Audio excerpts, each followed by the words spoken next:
Diskani o'zi va razmeri gapiradigan mashinada qaranglar. Zikr olib qo'yganmiz. Yangi masla okalar. Mana shu oldi eshigini qaranglar, qirib qo'yishdi. Xolasa buni kosmetika qilib, to'ldirib, myatinasini chiqarib, tin o'qib beramiz. Birinchi myatina qilinadi, kosmetika qilinadi, keyin yana myatina qilinadi. O'shandagina mana shu myatinasi ham hammasi tekis chiqadi. Sirri mana shunda okalar. Buni ustoz myatinasini boshlatdilar inshaalloh. Ustoz, xudo xolasa idealni bo'ladi. Fikrimiz tayyor bo'pti mana. Sepilgani yo'q.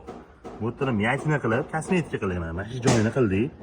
Qildik narsa bilinadi, chunki biz sepmasdan kesib olib tashlaymiz-da shu joyini. Shu joyini yamab beramiz. Yaxshilab qarasanglar mana. Aynan ko'rsataman. Ko'rsataman. O'zi lampada ham ko'rsatib o'taman.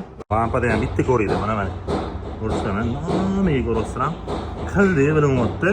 Atay bu lampada-da oddiy. Shunda yaxshi bilinmaydi. Bu mashinani sepganda lekin 5-10 ming dollar tushib ketadi. 80 ming dollarlik mashina 5-10 ming tushadi. Bitta ish sepsa.